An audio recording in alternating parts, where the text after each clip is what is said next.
మేడ్చల్ జిల్లా గట్కేసర్ విజ్ఞాన Bharati institute of technology కళాశాల విద్యార్థినుల ఫోటోలను అసభ్యంగా మార్ఫింగ్ చేసిన కేసులో పోలీసులు పురోగతి సాధించారు. వారిని వేధిస్తున్న నిందితుడు విజయవాడకు చెందిన ప్రదీప్తో పాటు మరో ఇద్దరిని కూడా పోలీసులు అదుపులోకి తీసుకున్నారు. ఇదిలా ఉండగా కళాశాలలో పరీక్షలు సైతం క్యాన్సిల్ చేసి మరీ సంక్రాంతి పండుగ సాకుతో కళాశాల యాజమాన్యం స్టూడెంట్స్కు ఇంటిబాట పట్టినట్టుగా తెలుస్తోంది.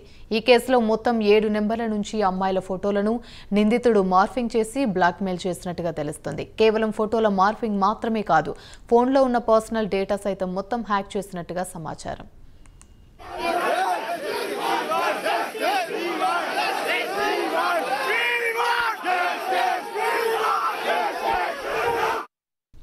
ఔషాపూర్లోని వీబీఐటీ కాలేజీలో విద్యార్థినుల వాట్సాప్ గ్రూప్లను ఓ వ్యక్తి హ్యాక్ చేశాడు. దాంతోపాటు డీపీలను డౌన్లోడ్ చేసుకుని వాటిని న్యూడ్ ఫోటోలుగా మార్ఫింగ్ చేసి తిరిగి వారికే పంపిస్తున్నారని ఇటీవల కళాశాల విద్యార్థులు ఆవేదన వ్యక్తం చేశారు.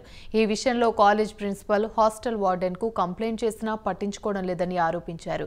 ఈ క్రమంలోనే తగిన చర్యలు తీసుకోవాలని వీబీఐటీ స్టూడెంట్స్ తమ కాలేజ్ వద్ద ధర్నా చేపట్టారు. వీరి నిరసనకు ఎన్ఎస్యుఐ యువజన కాంగ్రెస్ విభాగం మద్దతు తెలిపారు. నిందితుణ్ణి కఠినంగా శిక్షించాలని ఈ సందర్భంగా పలు సంఘాల సభ్యులు డిమాండ్ చేశారు. ప్రస్తుతం దానికి సంబంధించిన అమ్మాయిలు వాయిస్ రికార్డు ఒకటి సోషల్ మీడియాలో హల్చల్ చేస్తోంది. హలో ఫ్రెండ్స్, ఈ మధ్యనే గర్ల్స్ హాస్టల్లో ఒక న్యూసెన్స్ క్రియేట్ అయింది. 7 days నుంచి ఫస్ట్ ఇయర్ గర్ల్స్ అందరూ సఫర్ అవుతున్నారు. ఎవరో ఒక యూజ్లెస్ ఫెలో అమ్మాయిల నెంబర్స్ని యాడ్ చేసి బ్లాక్మెయిల్ చేస్తూ చాలా బెదిరిస్తున్నారు. అది ఇప్పుడు ఇంకెక్కువ స్ప్రెడ్ అయిపోయింది. సో గర్ల్స్ హాస్టల్ అంతా చాలా మంది సఫర్ అవుతున్నారు. రేపు ఏం చేయాలో అర్థం కావట్లేదు. కాలేజ్ మేనేజ్మెంట్ అసలు ముందడుగు కూడా ఇవ్వట్లేదు. కనీసం ఈ విషయం ఇంత 10 days నుంచి జరిగినా కూడా ఎవ్వరికి తెలియదు. ఏమన్నా అంటే కాలేజ్ పరువు బయటికి వెళ్ళొద్దు అని అంటున్నారు. సో ఎవ్వరేం పట్టించుకోవట్లే. రేపు మేము అందరం కలిసి స్ట్రైక్ చేద్దాం అనుకుంటున్నాం. మాకు మీ సపోర్ట్ కావాలి. ఇది ఒక్క అమ్మాయిదే కాదు, అందరిది, మన ఇక్కడ ఉన్న ప్రతి ఒక్క అమ్మాయిది. సో రేపు 8:30కి అట్లా మేము స్ట్రైక్ చేద్దాం అనుకుంటాం. అందరూ ప్లీజ్ వీలైనంత వరకు అందరు మాకు సపోర్ట్ చేయండి. అండ్ మెయిన్గా hostel boys please we want your support.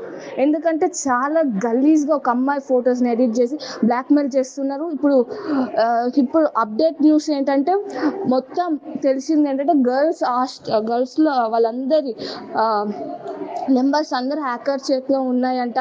So అందరూ టెన్షన్ పడుతున్నారు. ఈవెన్ మా నెంబర్స్ కూడా, వార్డెన్ నెంబర్స్ కూడా ఉన్నాయి. చాలా భయపెట్టిస్తున్నారు. హాఫ్ అన్ అవర్కి వాడు కాల్ చేసి పిచ్చిగా మాట్లాడేస్తున్నారు. అసలు ఏం జరుగుతున్నా కూడా మాకు అర్థం కావట్లేదు లేదు అనేది చెప్తున్నారు. వెరిఫై చేస్తాం. అదేవిధంగా ఈరోజు మార్నింగ్ అమ్మాయిలు ఇచ్చిన కంప్లైంట్ మీద షీ టీమ్స్, అదేవిధంగా ఇన్స్పెక్టరు పర్సనల్గా పోయి హాస్టల్లో అందరితో మాట్లాడడం జరిగింది. వాళ్ళకు భరోసా ఇవ్వడం జరిగింది. అదేవిధంగా అమ్మాయిలు కూడా కొంతమంది ముందుకు వచ్చి వాళ్ళకి ఎవరైతే చెప్పినారో వాళ్ళకి హరాజ్ చేస్తున్నారో వాళ్ళ నెంబర్స్ కూడా వాళ్ళ దగ్గరికి వెళ్ళి కలెక్ట్ చేసుకోవడం జరిగింది.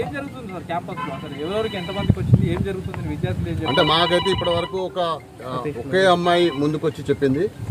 బట్ ఇంకా వెరిఫై చేస్తున్నాం. వాళ్ళను కాన్ఫిడెన్స్లో తీసుకొని ఇంకెవరెవరికి వచ్చిందో వెరిఫై చేస్తాం. ఇప్పటివరకు అయితే మనకు చెప్పింది అయితే ఒక అమ్మాయి వచ్చి చెప్పింది, నాకు ఒక మిస్డ్ కాల్ వచ్చింది సార్, నాకు రాంగ్ కాల్ వచ్చింది.